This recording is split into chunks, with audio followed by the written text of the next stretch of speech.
Casson, and you knew it wouldn't be a top lane Casson because that didn't fit Pokemon, so that's why Zatai coming in made a lot of sense. He could play those carry champions, but now Kid, he plays a carry role, needs to start carrying. I mean, yeah, definitely more of a support, I have to agree, but we are into champs like now, World Elite versus IG, our opening game of the LPL Summer. Couldn't have it any other way. The bans, we're pretty far through now. Gragas and Azir both banned by World Elite. As Invictus Gaming go ahead and select, of course, it's a Lucas Scion. Lucas Scion banned away. Sad for the fans and, of course, us as well to see that train driver at the top. Nidalee is the big question mark. In that IET final, it was played on 5.7, I believe. Nidalee was still being banned out. Still gets those little incidental nerfs that makes the jungle that much more punishing for her. But Spirit, this is a champion he could carry on. We will not forget. It's etched in my memory when he finally picked that Nidalee against EDG and just smashed Clear Love and Foes with a massive carry performance. You have to respect the Nidalee, and you feel like even as the meta starts to favor those Cinderhulk champions, there's always the potential of the Spirit Nidalee. Yeah, as I said, they can both just whip it out at a moment's notice and go off on Nidalee. So we'll see what happens. Got banned away there from IG is going to be a targeted ban at Mystic. Kalista actually going to get a ban there for World Elite. Sort of a curious pickup there. And IG, they've only got one ban left. Let's see what they want to take away. I mean, there's a lot of strong champions available. Still some Cinderhulk favorites like the Nunu and Sejuani. Sejuani may be finally starting to move away from a first pick, first ban status. But that doesn't mean, I mean, in a meta like China where we've seen so much wonderful Sejuani play, so much excellent layering of CC, if you want to opt into team fights, what better way than to have that ranged ultimate to start off a fight? Yeah, and it's actually the Cassiopeia ban away there, so respecting the mid laner just a little bit more. I do like leaving junglers open. Both Spirit and Kakao are so strong that they can play almost anything, but Aluka going to change it up. Hecarim, sorry, is his first pick, not the Scion. Yeah, snaps off the Hecarim. Still a very strong carry top laner. Probably going to be Teleport Smite, though we'll have to wait and see.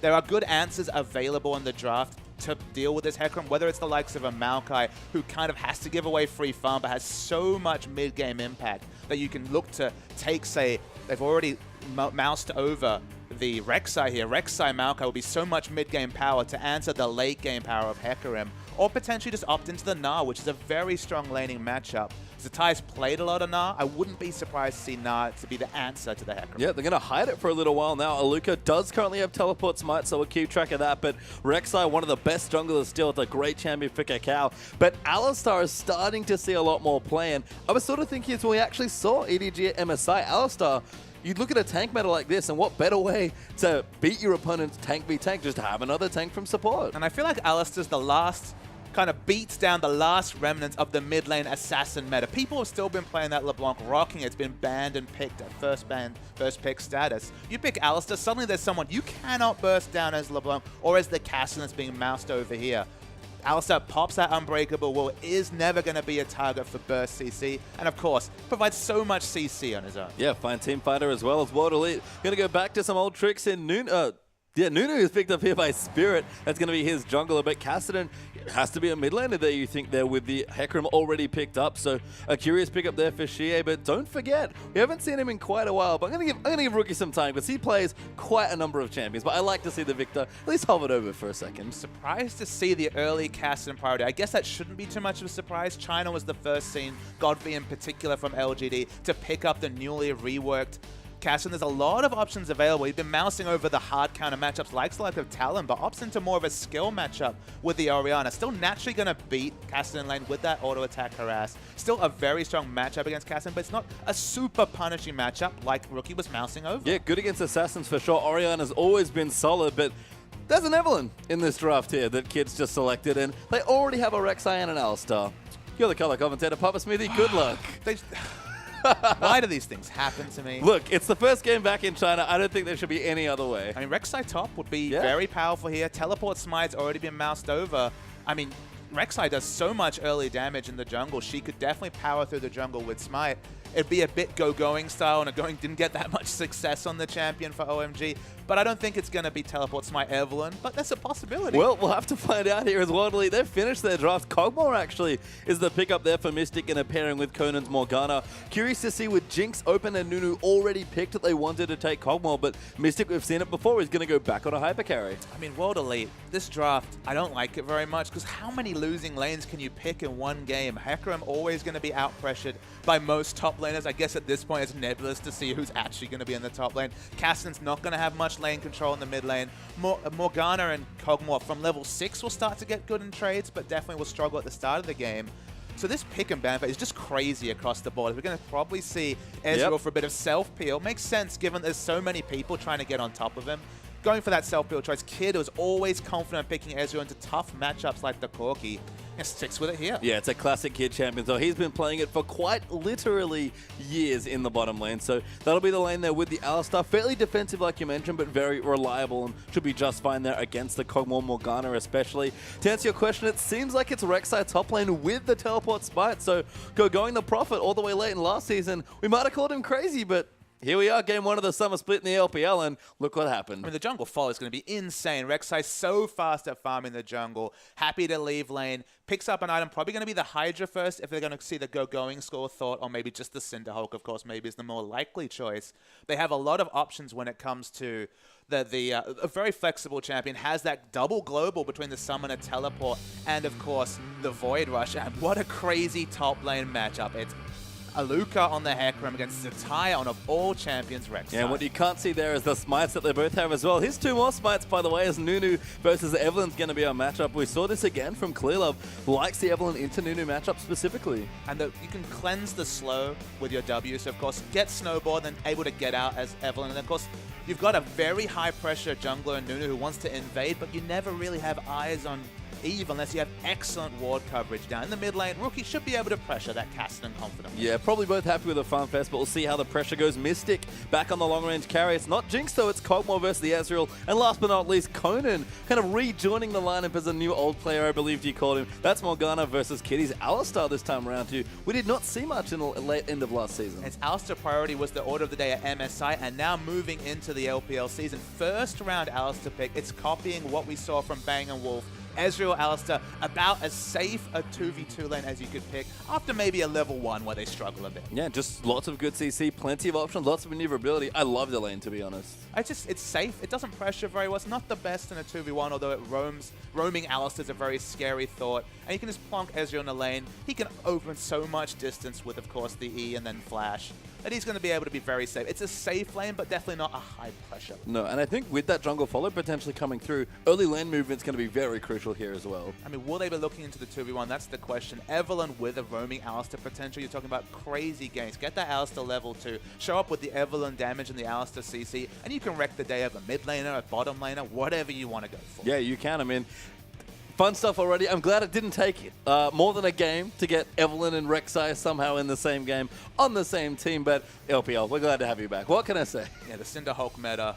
I don't know anything about that. It's going to be Warrior, most likely from the Evelyn. Evelyn has been seeing a lot of play in the LCK. It's been seeing a lot of play over in Taiwan as well. It's just been a very popular pick. Clearlove breaks it out, and then everyone's like, wait, Evelyn's pretty good now. Yeah, I mean, still really strong. Just lines up well. It's very tanky, does decent sustained damage. There's just a lot to love about the champion, especially in this matchup. But we're about to start our first game of the summer split. Let's get right into the LPL.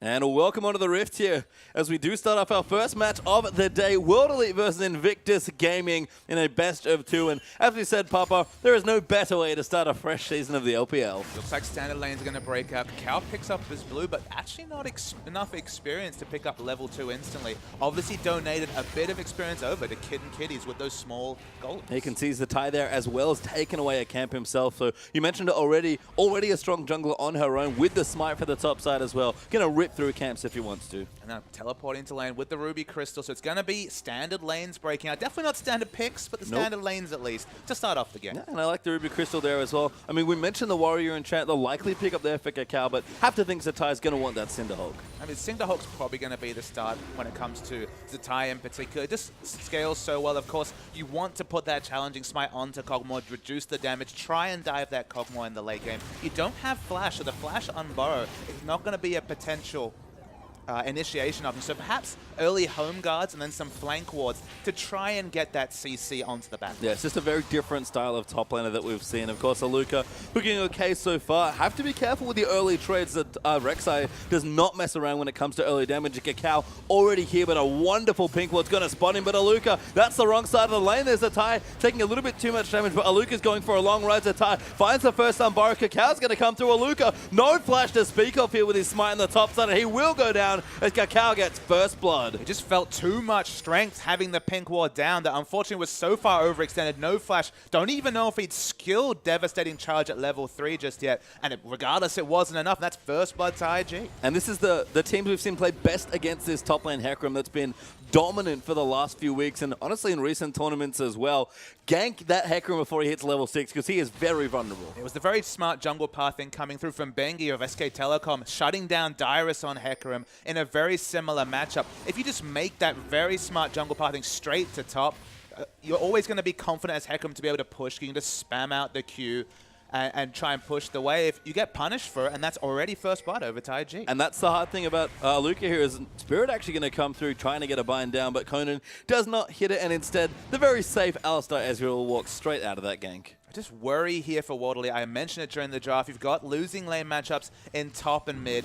Bot will start to arrest around level 6, but it still starts as a losing matchup to some degree. And then you've got a high-pressure jungler like Nunu. If Nunu goes on too many solo invade missions against an Eve that's hard to keep track of, and of course pushed in lane, so more likely that IG will be the first to react, you could get punished in the jungle as well, and then everyone will be losing. Yeah, you can see Kakao even with some extra pressure as well. And I agree with the bottom lane. I think it starts neutral and slowly ascends in the Kog'Maw's favor, but among anything else, it's slow. It is really slow to get going.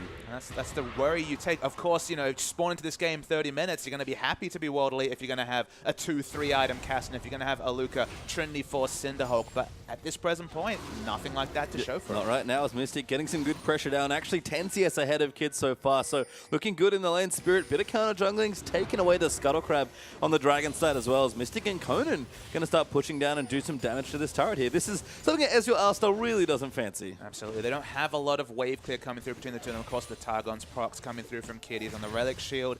And Kid, that's the one downside of Ezreal is you don't have AoE wave clear until level 6 till you have that True Shot Barrage. You can prune the wave with your Mystic Shot, but you're kind of at the mercy of both Mystic and Conan, specifically Conan, the only person in the lane with really that AoE pushing ability. Yeah, a bit of a long-range auto attack as well. Just to add to that turret pushing, as you can see, Conan doing some nice zoning. Kakao putting down a ward. Might look to the Dragon, actually. Level 4 right now on the Evelyn with the Skirmisher Saber already finished, but doesn't want to quite go for it yet. I mean, Eve is no Nunu when it comes to soloing down Dragon. She's very brittle in the jungle. They added on that extra 10 flat damage onto the Q, the hate spike, so you can actually clear the jungle fairly fast. Of course, stay higher HP just because you're killing the jungle faster. Kitties initiates, but probably just looking for a bit of trade damage. Yeah, good combo there, but Mystic will pop the Bioarcane Barrage and just pop a couple of shots back in there as well. As we can see, evened up the lane now has Kid and Kitty, so that aggression buys him a bit of space as both top laners hit level 6 and Aluka had a rough start to the game. It's not Silent that he's playing, not the same safe champion that he's used to, but he has managed to navigate with a nice bit of CS straight to level 6 now, nice and safely. To some degree, the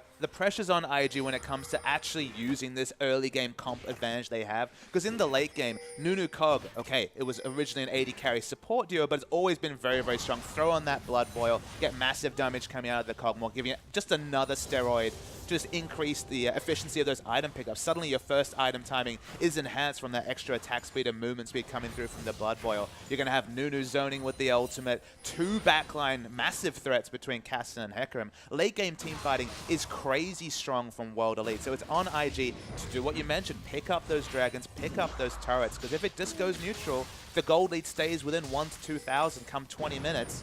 Waterley's going to be very happy. Yeah, I mean, you already said it, you know, effectively 2, arguably 3 at least slow, if not losing lanes. Yeah, that's a farm game here for Waterley. So we'll see what they get done. Spirit has reasonably contained Kakao in the early levels, but again, both these junglers who once upon a time and even recently in the LPL were known for aggression, they have slowed things down considerably in the first 10 minutes. And again, it suits Waterley, like we mentioned. Kakao has to get things done. Soon going to have the ultimate available, the Agony's Embrace. Maybe be able to get some things started, but otherwise, very equal CS values. Even Castan in a difficult matchup, only 10 CS down or less at this present point. And Kog'Maw's winning in CS, so that seemed to be the prophecy. This lane will just get better for Kog'Maw. It started pretty good, so worrying times for Kid and Kitties. Yeah, Rookie, though, does have his blue buff, clears out a pink ward, so nice movement there. Aluka still on the top side trying to fight Zatai, but does not come recommended again. Even just with the Balmy Cinders, Zatai's now picked that up as well. The damage when that Fury Bar's filled is just ridiculous. So much AoE damage from the Q, and then, of course, the Cinderhulk burning on the lane minions. Kakao just retreats, going to pick up his red buff. Things are relatively quiet, although Mystic takes a nice little burst. Yeah, good pressure there actually set up nicely by Kiddies as Kid gets the full damage of the ultimate down, but Mystic just going to keep farming away. Conan chugs a potion, and it has been a while since they've gone back, but Kongwa, he's going to have a nice first shop to do. When Comwar does back, in general, this lane has been relatively pushed up forwardly. That's been the one lane where they managed to have wave control. Just because of item timings, Jia's been able to push up in the mid lane. Top's been a pretty equal.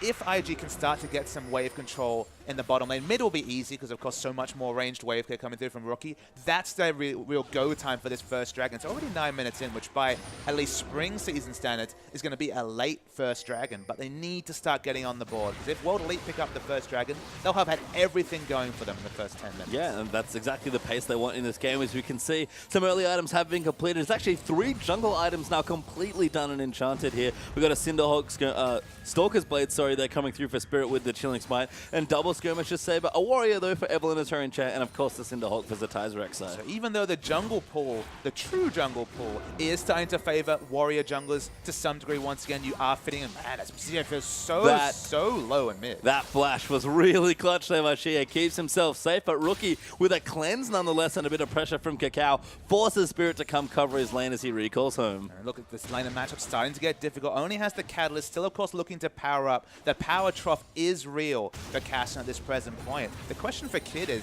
we've actually seen him on this Ezreal just go straight Trinity Force, not pick up the tier. Not backing in the first 10 minutes suggests to me probably going to be no Mana Moon if you want to have a bit more presence in bot. Yeah, Kid does favor the Trinity Force as Kid, he dives right in.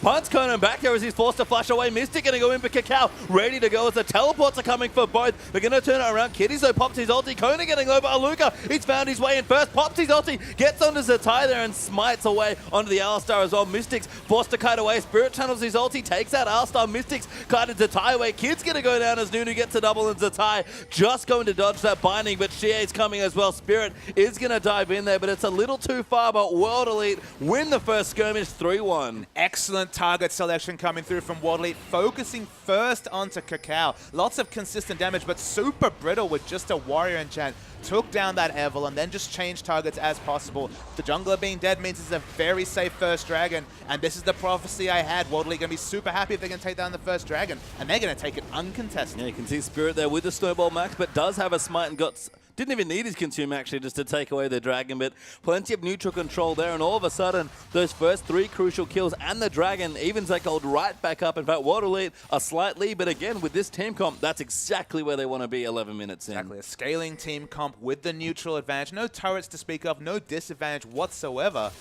Things looking excellent for World Elite. Yeah, Xie returns to his lane. Rookie still bullying, actually, 63 to 100. This is one of Rookie's trademarks, so he loves to bully laners constantly. His wave control in the mid lane in particular, it's just wonderful to behold. It's just a very punishing matchup. You might think that LeBlanc versus Cassian will be super punishing for Cassian, but of course you can make those trades, just put extra points into your Null Sphere, and that magic damage shield helps you out so much. That doesn't help you against the auto attacks from Orianna, and then the harass is so much less predictable that you just end up getting chipped down extensively. And then the late game, there's always situations where Orianna might actually be more powerful than Cassian in some burst scenarios. Yeah, I mean, you can see the other problem there as well. Cassidy can't really aggressively trade with his Q, and he's getting significantly outranged by the ball. Exactly. There's just not many good items here for Xia, many good options here for Xia, and it's just falling further and further behind. He's starting to farm up, but falling quite far behind his Kakao.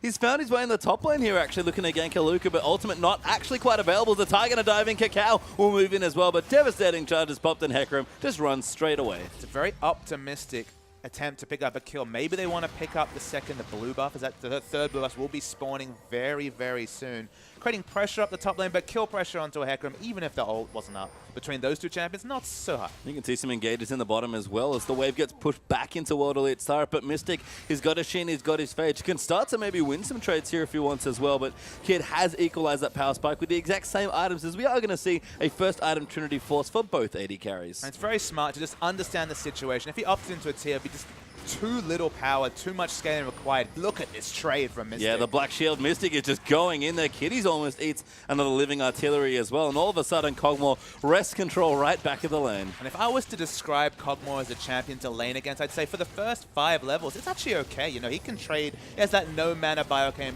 Barrage. It's kind of annoying to trade with. But from level 6 onwards, those trades get really nasty. Yeah, especially with the Sheen and the Fade, which is done. So a big spike there is Aluka fighting back Zatai here in the top side. They've both got their skirmishes, sabers, and their Cinderhawks now completed. But the next major buy might be the big one, as Zatai got himself a Ruby Crystal already. But Aluka's going home to shop. He's got his Flask, he's got his Saber. Where is he going next?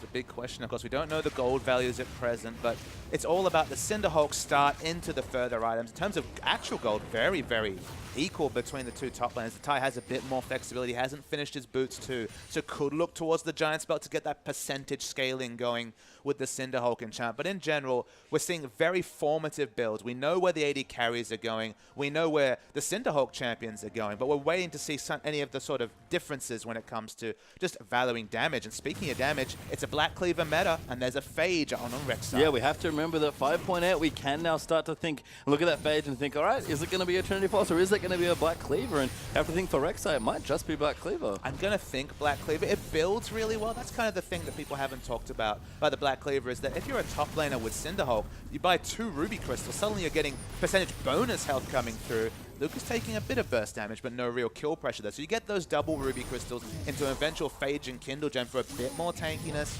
You have the Phage for excellent trading, and then Black Cleaver, with that 20% CDR, between Summoner, Teleport, and what, 30-40% CDR eventually going to be onto Zatai, we're talking about instant global presence every, what, 40 seconds? Yeah, I mean, we did start to see a bit of this, but we didn't quite have Black Cleaver in. All the pieces weren't there for go going. 20% CDR is pretty sweet. Yeah, not a bad stat there at all. So we'll see how Zatai ramps up here, as he is looking good there in the lane, actually. It's pretty even in the top, like you mentioned. Mid is actually a horrible position, unfortunately, as now Xie might even get Doe Picker, Cal moving in, but he'll just give up the turret. And this is what I wanted to see earlier in the game from Vicious Gaming. Take down those neutrals, because there's not much wave clear coming through from World Elite. That's the only hole in their comp. Mystic can do a bit of it between spamming out that ultimate and the E, the Voidoo. Aluka, melee range wave clear, and same story with Cassian. So pick up those early turrets. That's the minimum standard for IG in the first 20 minutes. Yeah, dragging up in a minute 25 as well. So we'll see if World Elite can go for their second, or if IG will pick up their first. And as we'll live in the lane, does open up a bit more space for Mystic, who has a decent lead. But I talked about the mid lane gold difference. It's already 1,000 up for Rookie. I want to see Cacao in particular start rotating to the top lane, not for the gank pressure, but again for taking down these turrets, chipping them down as much as possible. Not ideal with 2 melee top laners, but so much wave clear coming through from Zatai. Cacao can help with turret damage. Just use the E ability to pick up extra attack speed and then just smash away on the turret. They need to get those 3 outer turrets down, get those aggressive wards in, because if they can't at least have flank advantage with aggressive wards, just from the fact that they have so much wave pushing, they're not going to have a lot of strategic options to answer what is soon going to be 2-3 item Cassian and Hecarim. Yeah, you know, it should be a relatively simple task there. A Spirit going to come into the mid lane, but Rookie just shields himself up and runs away under the dissonance. There's no sidestone yet for Nunu. In fact, neither jungler has a sidestone yet. And if flank wards are what it's all about, IG going to find themselves an easy time as Mystic does take a combo, but takes a big chunk of damage as a result. That trade not winning at all. Kitties with the ulti on goes down. Mystic gets another kill, but they can't get the turret, and Conan just living in that exchange. Kitties was really late with the Unbreakable Will. I think he wanted to save the mana and just use that for different abilities. Didn't pop it, dies in the trade. Turret doesn't go down, but it's literally 1 hit away from dying. And this lane just gets better and better for World Elite. Yep, they've both got the Trinity Forces, but I don't think they're created equal in this lane, especially with Kog'Maw now being level 10. Tower will go down as Mystic stays around to pick up a bit of extra gold for himself and clear out the next mending wave. And Kid, no other major purchases, actually waiting for the wave to come back so we can get a bit of extra gold. But Mystic, the big carry for World Elite, starting to get stronger and stronger. And I feel like Ezreal versus Kog'Maw is a different lane and identity to, for example, the Ezreal versus Corki matchup that Kid loved to opt in with Ezreal. At least when you pick up Trinity Force on Ezreal, okay, you don't have the same standing damage as a Corki, but you can poke from 1100 range with the Mystic shot and get good trades in. You're not going to outrange Mystic with trades. You're going to take just the same Trinity Force procs and then more and more harass with the Biocane Barrage. It doesn't feel like this lane ever tips towards Ezreal, despite the fact that, I mean, Kog'Maw's going to push in. Kog'Maw's got arguably the better late game. Not the safer, but certainly more damage in the late game. Yeah, Luca here trading up with Zatai as well, keeping that CS relatively close. And that Kindle Gem in Zatai's inventory means that Papa Smithy, you may just be right here. I think we're going to be seeing our first Black Cleaver of the day, and I'm going to guess not our last. I'm surprised it wasn't a Black Cleaver. Nah, that's probably the strongest of the Black Cleaver champions, but Nocturne, Rek'Sai, both excellent with that item. Usually won't see it on a Rek'Sai just because you don't have quite that income in the jungle. But if you're coming out of the top lane with the extra income, Black Cleaver's great. Going apparently was right here, the Time Lord predicting correctly as a couple wards get cleared away. That Dragon back up now as Rookie gets his blue buff. Both teams looking to contest. Most of the champions have been back to shop. They've got their extra gold, so who is going to get control around the Dragon Pit as well? It'll clear out a wall, but IG already have the speed shrine. I'm going to pull you back. Are we really comparing going to No. good old Genja? We are not. But impressive to see that the Rek'Sai was not just something that he wanted to do for fun. Clearly had something going on there. I mean, look, obviously has that potential for global presence with the teleport, and eventually towards the late game going to have that neural network with the tunnels up. There was always some validity to the pick, but such a strong jungler that you're giving away huge jungle pressure usually, but with Evelynn back in the champion pool, plenty of pressure around the map. Yeah, I think kind of threw Water Elite for a loop in the draft as well, especially with that Nunu, because Cacao... Come on. Yeah, no one was seeing No. this. But I mean, Spirit picking up that Nunu, Cacao gets his counter pick effectively there as well, so working out in a lot of good ways for IG. And Zatai, he's got a tunnel relatively close to mid lane. He's got his Black Cleaver up now as well, even as his teleport back in. I think we're going to see a team fight here, and IG this time, they are prepared to fight. It is worth noting that surprisingly, Zatai has more split pushing stats than Hecarim does. Usually it's the Trinity Force that comes in, but not really a team fight build. Kitty's going in though, takes out Conan already as Kid's going to get credit for that kill, and Alistar tanking up so much damage, going to soak Kog'Maw's W completely. Shie trying to find a way in, but Zatai's actually the one with the smite now. Spirit forced to flush away there, Mystic cutting as best he can, but IG maybe can't find this here. Luca might look for a flank, he's right up towards the top side, looking to go back in, he charges in, finds Rookie, gets exhausted though, knocked up there by Zatai as well, gets taken out as the Shockwave peels him back in. Zatai gets another kill, Mystic now caught out of position, going to be the next target's forced to flash out from under that. Shie goes in aggressive. Mystic actually gets a kill, but a Dragon and 2 kills. IG will take it. There was a really strange engage from Luca. A literal 1v5. Didn't even have the ball riding on him for the guaranteed 5-man Shockwave. That's the absolute minimum, is 1 exit kill, but it's definitely advantage IG with that trade. Yeah, and finally pulling it back a little more. Gold now nice, and even objectives evening up as well. And we talked about Water Elite's late game coming through. IG mid-game's not bad at all as Cacao takes away a blue buff, and they might have picked the last possible minute to start getting themselves into this game before Water Elite can take it over, but they're picking the right fight so far. And the big factor with that team fight was the fact that Zatai was the first one there. Black Cleaver's excellent in split push. He was completely smash Luca in trades, but he definitely didn't have the same team fight statistics like the almost completed Frozen Heart. It's not often that Hecarim is more built for early team fights than an opposing top laner. Usually he's the one trying to build a quick Trinity Force from the top lane. But in this situation, Luca had the better stats. Theoretically, would have been better in a true 5v5. It's just with such a quick teleport from Zatai, true 5v5 never happened. And I think for me, really also showcasing the power of Alistar. Mystic used everything he could on an ulted up Alistar, and Kitties not only got the initial engage to kill Conan, but soaked all of the Kog'Maw's DPS as well. That's why I say that Alistar's perhaps the ending of the tank metas. We're going to get a replay coming in. So waiting for this is Luca going in 1v5 at the end. Probably not the smartest move. You can see what he was thinking. He's like, I've got to buy enough time for the Shockwave. But it was too late in that situation. 4 members fighting together, looking for another pick, but Zatai overextends just a little too far. The answering trade of 1-for-1 belies the fact that 2 kills to 1 and the Dragon went to Invictus game. And Rookie now got his Luden's Echo completed on the Orianna as well. So they line up that nice Shockwave. Actually clipped, I think Shie, but didn't kill him, and managed to get the second kill for themselves onto Aluka. They'll be just fine there if they keep going through. And again, you know, it's maybe not the late game strength, but plenty of mid game strength. And this has been the weird, controlled IG that we've seen a lot of recently. They just get to a point in the game where they decide, okay, we're going to start taking over the game. And I think they have to at this point. We already mentioned the fact that Water Elite in the late game going to have those champions like Cass and Hecarim that can do so much work in team fights. Luden's Echo just means that when we're talking about the wave clear advantage between the two teams, it's landsliding the advantage of Rookie in particular with the Luden's Echo, and just Orianna naturally having massive. It's going to be instant wave clear on the backline now with the Luden's Echo prop, and that's why you see Water Elite, they have to be the ones to group. but you're not going to get much work done against this IG team. See, Rookie gets a couple of Luden's Echo procs on the wave and just cleans it out with a bit of help from Kitties as well. So no push forthcoming. That kid in the bottom side of the map, going to see what he can get done as well. You can see quite a few towers still remaining here as well. It's 2-1 in the turret score so far. So IG have a slim lead on that front, but all they have to do, honestly, just keep fighting the way they've been fighting. If they have to wait for Dragons, so be it. I feel like IG should be rotating Zatai into the bot lane. He's the one that has effectively 2 globals. They're trying to get the pick on Xie. The Cacao moving in. Xie, pretty hard champion to pin down normally. A lot of Riftworks gets him to the safety of his outer turret, but Cacao, he made a good run of that kill on Kassadin. A lot of optimism with the use of the Agony's Embrace. We're just trying to pressure, but I mean, just move the Rek'Sai, has good wave clear. They want to take this last outer turret, and they have so many global resources that you might as well throw Rek'Sai in the bottom lane. She's already got multiple tunnels near her top lane turret. Get that last third outer turret and then push up that vision to ensure that the blue and red buffs of World Elite are being contested. Then Kassadin without a blue is going to have little to no wave clear whatsoever. Speaking of rotations, Mystic actually doing a nice job. They gets good damage onto the turret. Spirit and Koning will join in as well, but it might not be enough. The minion's going to die. Mystic will take a couple of shots up there with the Black Shield, but a little bit afraid of the shockwave from Rookie, I think. Smart rotation. Both Ezreal and Alistar were back in base, so they were able to get huge chip damage, despite the fact that the minions died instantly to the wave clear coming through from Orianna. Xie's already started this split push wave clear. We were wondering, given Xie's champion pool, loving champions like the Diana and the Assassins, would he be able to recreate that in a meta that really favors more of these wave clear champions? He's trying to do the split pushing on Kassadin, and if he gets away with it, it'll buy World Elite more time to get items onto both he and the Hecarim in the top. I mean, we talked about his famed Vladimir play already. I think undefeated in 3 games on the champion. So not a massive statistic, but starting to develop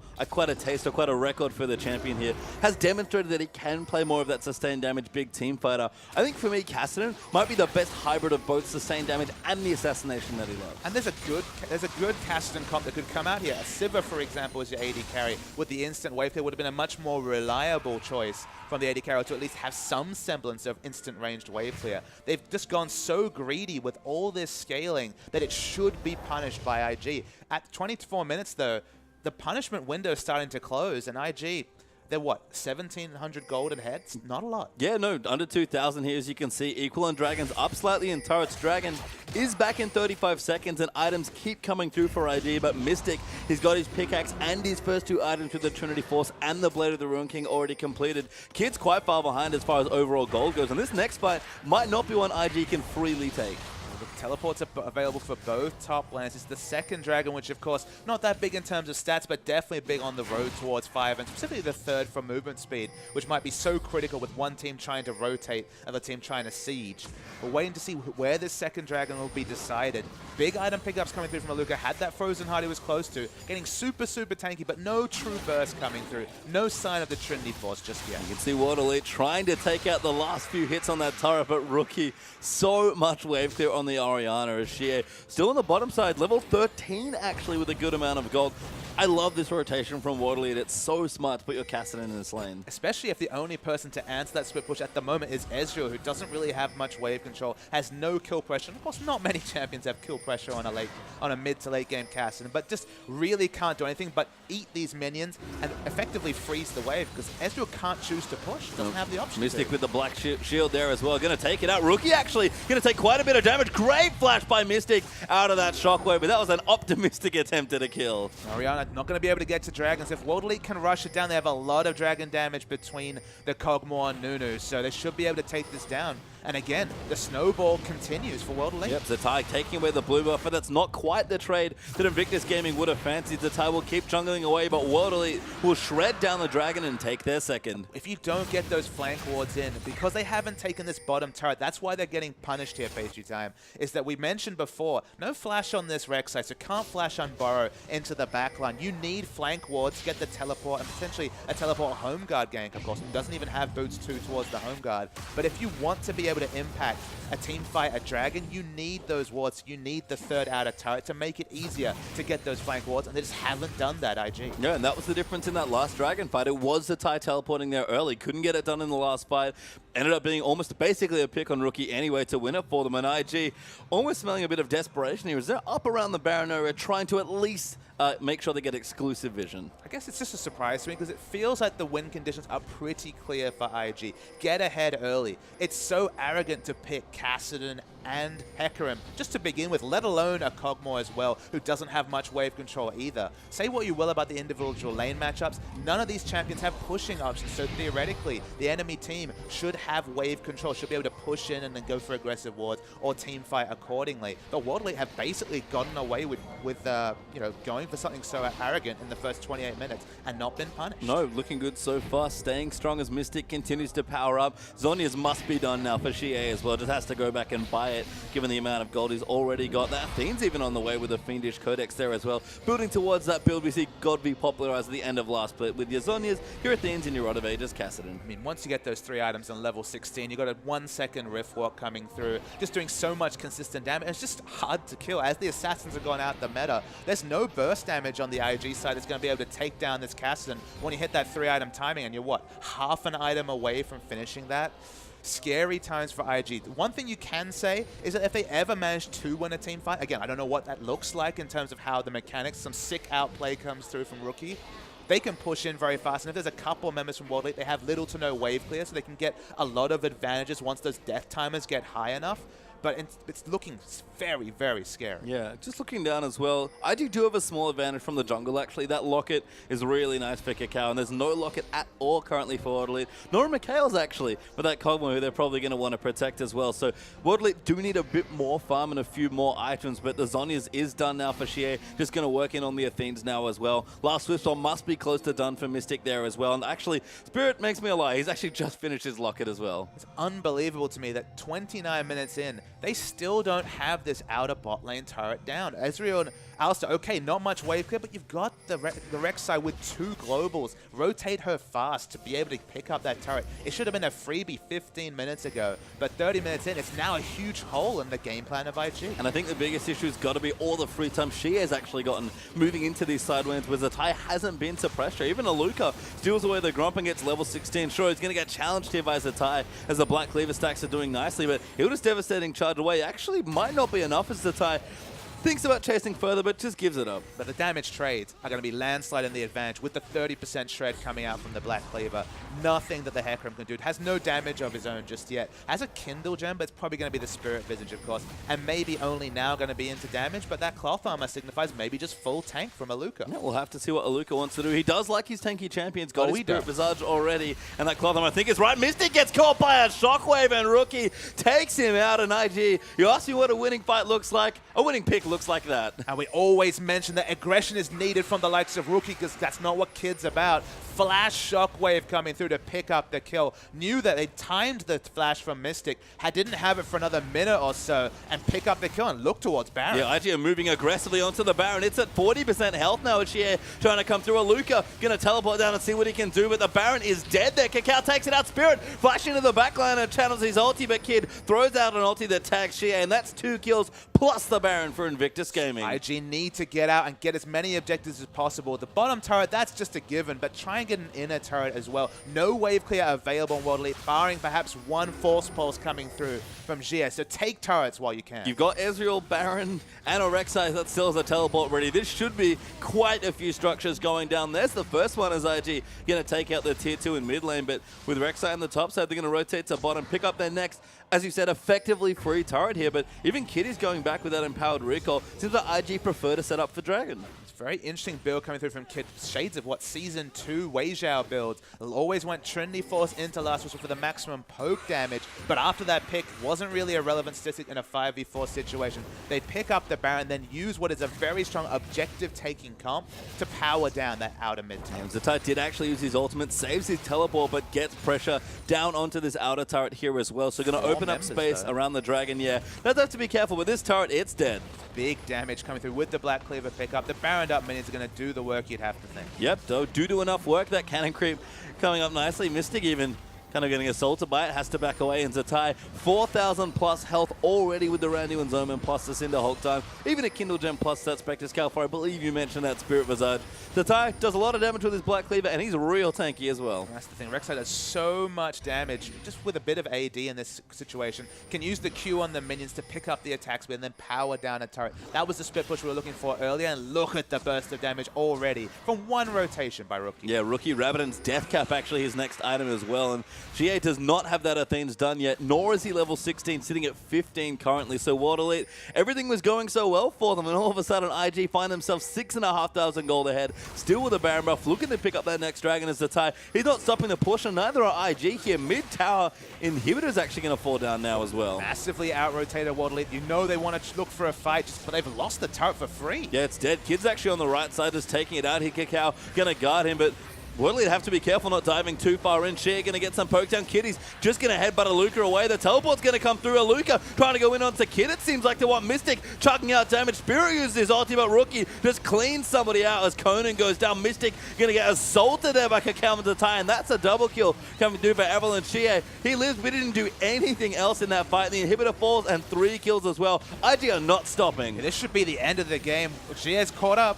That is so much damage as well. Still CC'd through all that burst. Does just get out. No, can't do it as Kitties comes back in again and gets the 4th kill as well. Does kill the All-Star as the tie. He's gone off on some sort of journey to a tunnel, but the Nexus will fall, and Invictus Gaming will take the first game. Invictus Gaming finally played towards their win conditions. Got that huge pick on Kog'Maw. Was very savvy to know that the Flash was still a minute off cooldown. Got the pick, took the Baron, ended the game almost instantly, pastry time. The lack of wave clear and greedy comp the World Elite had assembled was so close to getting into full gear, but they were forced into engage after getting out-rotated, losing their mid lane inhibitor turret. And they have a comp that works very well around Kog'Maw, but with everyone distracted and diving around, Kog'Maw died for free, and so did World Elite's hopes. Yeah, that front line not bad as far as dive goes with the Rek'Sai Evelyn, but Rookie, that flash shockwave is phenomenal. It was phenomenal. It won them the game just from one singular outplay. We're always looking to either Kakao or Rookie to make those plays, and this game, it was all about Rookie. It wasn't. That greedy draft again. I wonder what adjustments we'll have to see, because World Elite, I like what was going on, but they just, as you said, couldn't stitch it together towards the later stages of the game. I mean, IG gave them the opportunity to grow to a point where it looked like they'd be able to overtake the game, and it almost felt like they were playing with their food to some degree, because they really finished it emphatically at the end of the game there. I think you have to go for a more balanced draft, because in this situation, lots of unlikely things happened in a row to contrive World Elite to be in a position to potentially win with this hyper carry in 3 lanes comp, and they still lost. So go for a bit more of a balanced comp. Have 1 ticking time bomb, but 3 ticking time bombs sadly exploded on themselves. And I think the other question has to be, how much do you think they got thrown by the Rek'Sai there in that draft? Because that ended up working out very well. We all got thrown. Let's be real. I'm not even sure IG prepared that strat completely themselves. It was probably just a mistake lock. No, I mean, it was very smart. It was savvy. When OMG did it, I wasn't convinced, but IG, they made me a believer. Yeah, looking good there with the Black Cleaver. Strong stuff there from IG to close out the first game, but a very competitive series. We'll see what happens as we move into Game 2 as the LPL summer continues. The mid lane assassin meta. People have still been playing that LeBlanc, rocking it. It's been banned and picked at first pick status. You pick Alistar, suddenly there's someone you cannot burst down as LeBlanc or as the Cassin that's being moused over here. Alistar pops that Unbreakable Wall, is never going to be a target for burst CC, and of course, provides so much CC on his own. Yeah, fine team fighter as well as World Elite. Going to go back to some old tricks in Noon. Yeah, Nunu is picked up here by Spirit. That's going to be his jungler, but Kassadin has to be a mid laner there, you think, there with the Hecarim already picked up. So a curious pickup there for Shea, but don't forget, we haven't seen him in quite a while. But I'm going to give Rookie some time because he plays quite a number of champions. But I like to see the Victor at least hold it over for a second. Surprised to see the early Kassadin priority. I guess that shouldn't be too much of a surprise. China was the first seen, Godfrey in particular from LGD, to pick up the newly reworked Kassadin. There's a lot of options available. He's been mousing over the hard counter matchups like of Talon, but opts into more of a skill matchup with the Orianna. Still naturally going to beat Kassadin lane with that auto attack harass. Still a very strong matchup against Kassadin, but it's not a super punishing matchup like Rookie was mousing over. Yeah, good against Assassins for sure. Orianna's always been solid, but there's an Evelyn in this draft here that Kids just selected, and they already have a Rek'Sai and an Alistar. You're the color commentator, Papa Smithy. Good luck. Why do these things happen to me? Look, it's the first game back in China. I don't think there should be any other way. I mean, Rek'Sai top would be very powerful here. Teleport Smite's already been moused over. I mean, Rek'Sai does so much early damage in the jungle. She could definitely power through the jungle with Smite. It'd be a bit go-going style, and going didn't get that much success on the champion for OMG. But I don't think it's going to be Teleport Smite Evelyn, but that's a possibility. Well, we'll have to find out here as well. They've finished their draft. Kog'Maw actually is the pickup there for Mystic in a pairing with Conan's Morgana. Curious to see with Jinx open and Nunu already favor those Cinderhulk champions. There's always the potential of the Spirit Nidalee. Yeah, as I said, they can both just whip it out at a moment's notice and go off on Nidalee. So we'll see what happens. Urgot banned away there from IG is going to be a targeted ban at Mystic. Kalista actually going to get a ban there for Waddle. It's sort of a curious pickup there. And IG, they've only got one ban left. Let's see what they want to take away. I mean, there's a lot of strong champions available. Still some Cinderhulk favorites like the Nunu and Sejuani. Sejuani may be finally starting to move away from a first pick, first ban status. But that doesn't mean, I mean, in a meta like China where we've seen so much wonderful Sejuani play, so much excellent layering of CC, if you want to opt into team fights, what better way than to have that ranged ultimate to start off a fight? Yeah, and it's actually the Cassiopeia ban away there, so respecting the mid laner just a little bit more. I do like leaving junglers open. Both Spirit and Kakao are so strong that they can play almost anything, but Aluka going to change it up. Hecarim, sorry, is his first pick, not the Scion. Yeah, snaps off the Hecarim, still a very strong Casson, and you knew it wouldn't be a top lane Casson because that didn't fit Pokemon, so that's why Zatai coming in made a lot of sense. He could play those carry champions, but now Kid, he plays a carry role, he needs to start carrying. I mean, yeah, definitely more of a support, I have to agree, but we are into Champs League now. World Elite versus IG, our opening game of the LPL Summer. Couldn't have it any other way. The bans, we're pretty far through now. Gragas and Azir both banned by World Elite. As a Victus Gaming, go ahead and select, of course, it's a Lucas Scion. Lucas Scion banned away. Sad for the fans and, of course, us as well to see that train driver at the top. Nidalee is the big question mark. In that IET final, it was played on 5.7, I believe. Nidalee was still being banned out. Still gets those little incidental nerfs that makes the jungle that much more punishing for her. But Spirit, this is a champion he could carry on. We will not forget. It's etched in my memory when he finally picked that Nidalee against EDG and just smashed Clear Love and Foes with a massive carry performance. You have to respect the Nidalee, and you feel like even as the meta starts to carry top laner, probably going to be Teleport Smite, though we'll have to wait and see. There are good answers available in the draft to deal with this Hecarim, whether it's the likes of a Maokai, who kind of has to give away free farm, but has so much mid-game impact that you can look to take, say, they've already moused over the Rek'Sai here. Rek'Sai Maokai will be so much mid-game power to answer the late-game power of Hecarim, or potentially just opt into the Gnar, which is a very strong laning matchup. Zatai's played a lot of Gnar. I wouldn't be surprised to see Gnar to be the answer to the Hecarim. Yeah, they're going to hide it for a little while now. Aluka does currently have Teleport Smite, so we'll keep track of that. But Rek'Sai, one of the best junglers still, it's a great champion for Kakao. But Alistar is starting to see a lot more play, and I was sort of thinking as we actually saw EDG at MSI, Alistar, you'd look at a tank meta like this, and what better way to beat your opponent's tank v tank, just to have another tank from support. And I feel like Alistar's the last, kind of beats down the last remnants of